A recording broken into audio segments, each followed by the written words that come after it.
नमस्कार दोस्तों, हमारे चैनल अंकित गुरुकुल में आपका स्वागत है। दोस्तों आज की इस वीडियो में हम क्वेश्चन नंबर 8 से सॉल्व करेंगे। दोस्तों पिछली वीडियो में हमने क्वेश्चन नंबर 7 तक सॉल्व कर लिए थे। आज की वीडियो में हम 8 से सॉल्व करेंगे। तो दोस्तों बिना वीडियो को बिना स्किप किए हुए देखना, नहीं तो आपको समझ में नहीं आएगा। तो ये ऑब्जेक्टिव टाइप क्वेश्चन है दोस्तों, इनको मैं थोड़ा जल्दी जल्दी समझा देता हूँ जिससे हम ज्ञानपरक क्वेश्चन और समझपरक क्वेश्चन भी कर सकें, जिससे हमारे जल्दी जल्दी ये ख़त्म हो जाए, फिर हम आगे के क्वेश्चन देखें, उनको मैं आपको अच्छे से समझाऊंगा। तो चलते हैं। ये वाला क्वेश्चन क्या है, 8 ये दिया है ए का मान, और ये हमें नियम दिया, यानी इसके अंदर हमारा आंसर आना चाहिए। तो देखिए दोस्तों, कुछ नहीं करना है इसमें, बस प्रसार करना है। प्रथम पंक्ति के सापेक्ष प्रसार कर देते हैं। प्रथम पंक्ति क्या है, 1 sin थीटा 1, तो इसके सापेक्ष हम प्रसार कर देते हैं। ये हमने प्रसार कर दिया 1 इंटू, ये क्या कहती है, प्रथम पंक्ति R1 बराबर प्लस का होता है, फिर माइनस का, फिर प्लस का। ये प्लस का ले लिया, ये इसको छुपा लिया हमने, इसको छुपा लिया और इसको छुपा लिया। क्या बचा, 1 का इंटू 1 में ये 1 आ गया, साइन का साइन में, तो क्या है साइन स्क्वायर थीटा, इसमें माइनस, फिर ये वाली पंक्ति छुपा ली और ये वाली छुपा ली, इसका इसमें और इसका इसमें, इस प्रकार ये हो गए। फिर ये इसको छुपा ली और इसको छुपा ली, तो इसका इसमें और इसका इसमें, ये ऐसे हो गए। तो देखिए यहाँ तक हमने ये सॉल्व कर लिया, ये जो कट रहे थे उनको काट दिया।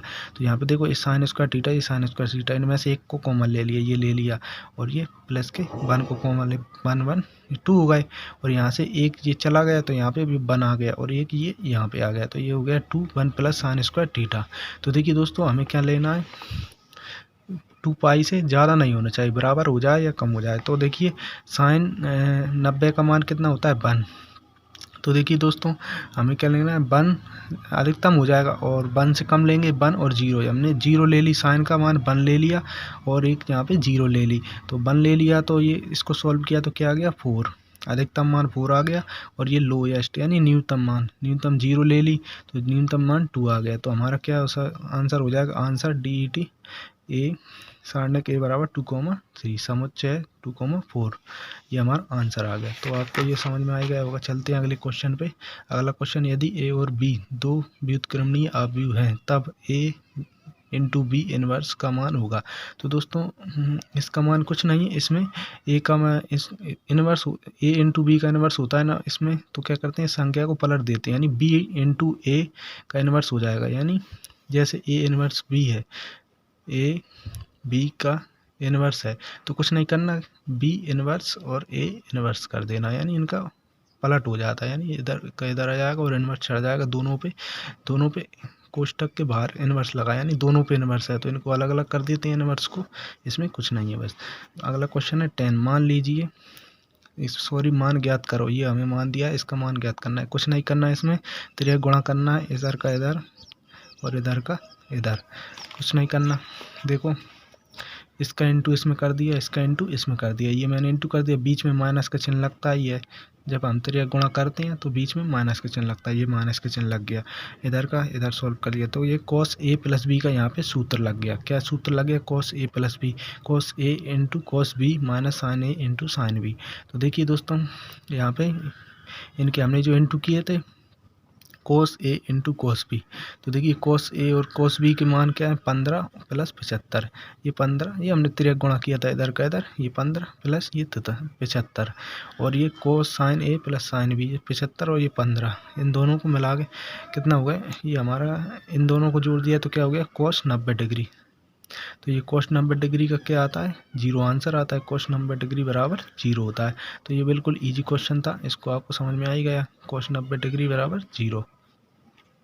तो चलते हैं अगले क्वेश्चन की ओर। ये अगला क्वेश्चन दिया है, क्वेश्चन नंबर 11, इसमें भी कुछ नहीं करना, त्रिय गुणा करना है, इसका इधर करना है और इसका इधर करना है, और लॉग के सूत्र से इसको सॉल्व कर देना है। देखिए ये क्या किया, इसका इधर और इसका इधर, ये बीच में माइनस का चिन्ह और इसका इधर, ये हो गए, और इसको सॉल्व कर लिया, इसको हमने छोटा कर लिया, यानी 2 की पावर 8 लिख दी, और इसको 9 को 3 की पावर 2 लिख दी, और 8 को 2 की पावर 3 लिख दी, और ये 3 ऐसा कैसा लिख दिया, क्योंकि 3 तो और छोटा होगा ही नहीं। देखिए और क्या किया, बस इसे लॉग के सूत्र से सॉल्व कर दिया। लॉग का सूत्र आप जानते हो कि जब आपने 12th क्लास पढ़ी है तो लॉग तो आप उसने सॉल्व किए हुए होंगे, इसलिए आपको इनको तो सॉल्व कर ही लोगे लॉग के सूत्र से। तो इस प्रकार ये हमारा आंसर आ गया, आंसर 13/2। तो चलते हैं अगले क्वेश्चन की ओर। अगर आपको इसको समझना है तो बता देना, मैं इसको अच्छे से और डिटेल में समझा दूंगा। अभी क्या है, हमारे पास टाइम नहीं है, हम ज्ञान परक और समझ परक क्वेश्चन भी करने हैं। मैं दिन भर में एक वीडियो ही डाल पाता हूँ, बड़ी मुश्किल से टाइम निकाल के, तो मैं सोच रहा हूँ जल्दी जल्दी हो जाए कंप्लीट। क्वेश्चन नंबर 12, यदि बिंदु k+1, 1, 2k+1, 3 और 2k+2, 2k संरेख हैं, k का मान ज्ञात कीजिए। इसमें क्या करना है, हमें k का मान ज्ञात करना है। तो हम क्या करेंगे, त्रिभुज के सूत्र से k का मान ज्ञात करेंगे। तो संरेख होते हैं ना, तो संरेख में हम जानते हैं कि संरेख होते हैं ना, तो त्रिभुज का मान हमेशा, त्रिभुज का क्षेत्रफल हमेशा 0 होता है, यानी 0 के बराबर होता है। यानी अगर कोई त्रिभुज संरेख है तो उसका मान, उसका क्षेत्रफल यानी एरिया, एरिया सदैव 0 होगा। तो देखिए हमें क्या करना है, त्रिभुज का सूत्र क्या कहता है, 1/2 x1 माइनस x2 और x2 minus x3 y1 minus y2 y2 minus y3। इससे हमें सूत्र से सॉल्व करना है, ये सूत्र है। और एरिया हमेशा 0 होता है, संरेख होता है, तो ये हमने बराबर में 0 लिख लिया। अब हमें क्या करना है, x1 का मान ये दिया है, कहाँ दिया है, x1 का मान ये दिया है, और x2 का मान ये दिया है, और x3 का मान ये दिया है, y1 का ये दिया है, y2 का ये दिया है, y3 का ये दिया है। तो इनको हमने ये यहाँ पे लिख लिए। अब इस सूत्र में इनके मान रख देंगे, ये मैंने मान रख दिए इन सूत्र में, और इसको हम सॉल्व कर लेंगे, 3 गुणा करके इधर का उधर।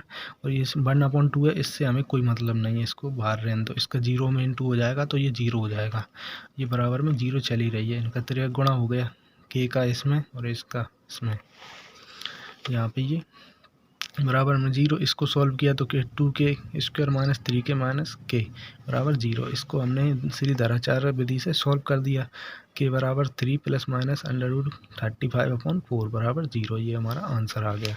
अगला क्वेश्चन है क्वेश्चन नंबर 13, यदि a कोई 3×3 कोटि का अवयव है तब सारणिक के उपसारणिकों की संख्या होगी। तो इसके हमें उपसारणिकों की संख्या निकालनी है। तो देखिए इसमें भी कुछ नहीं, बिल्कुल ईजी क्वेश्चन है, ऑब्जेक्टिव टाइप है तो सरल तो होंगे। क्या दिया है, माना a बराबर, ये हमने मान लिया। इसको क्या करना है, हमें सारणिकों, उपसारणिकों की संख्या ज्ञात करनी है। तो 3×3 का ये हमने अवयव बना लिया। इसमें क्या है, अवयवों की संख्या 3×3 है, तो अवयवों की संख्या कैसे निकालते हैं, हमने सीखा है।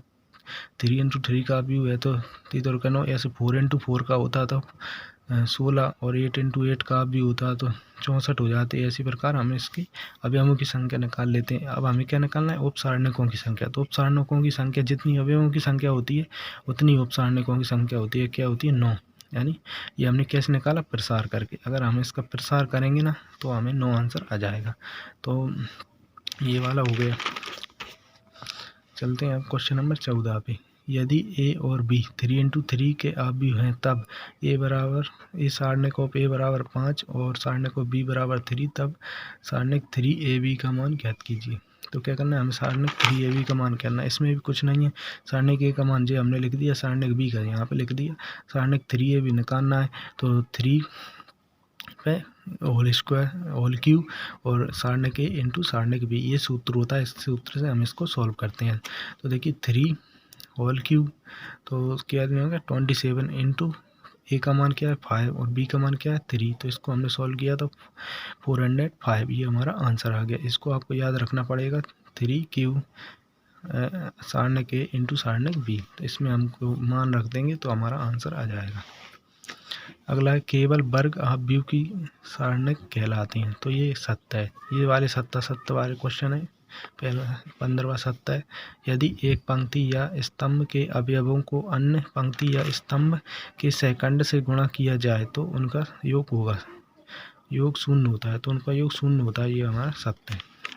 क्वेश्चन नंबर 17, यदि एक वर्ग अवयव इस प्रकार है कि a² बराबर i, तब a इनवर्स का मान i होगा। तो ये हमारा सत्य है। क्वेश्चन नंबर 18, यदि a एक वर्ग अवयव है तब DET सारणिक a बराबर DET a', जहाँ a परिवर्त बराबर a का परिवर्त है। तो ये वाला सत्य है। ये हमारी जोड़ी है, इस जोड़ी को देख लो आप। जब प्रति केंद्रज अवयव a² बराबर i होता है, लांबिक अवयव a इंटू a डैश बराबर i होता है, सममित अवयव a' बराबर i होता है, विषम सममित अवयव a' बराबर -के a होता है, और शून्य सम अवयव होता है a स्क्वायर बराबर 0। ये मैंने इंग्लिश में लिख दिए। क्वेश्चन नंबर 20, एक्स के किस मान के लिए ये मान दिया है अपव्यय का व्युत्क्रम अपव्यय होगा। तो देखिए दोस्तों, व्युत्क्रम अपव्यय कब होता है, जब सारणिक ऑफ ए बराबर नहीं हो 0 के। तो इसका आंसर ये होगा। या दोस्तों ये खाली स्थान में पूछे जाएंगे, इनको इसका आंसर है। दोस्तों मैंने अभी 20 तक क्वेश्चन सॉल्व किए हैं, मैंने 20 तक डाले। अब मैं आगे सॉल्व करके देखूंगा क्वेश्चनों को। जैसे ही सॉल्व करता हूँ फिर मैं आगे की वीडियो डाल दूंगा।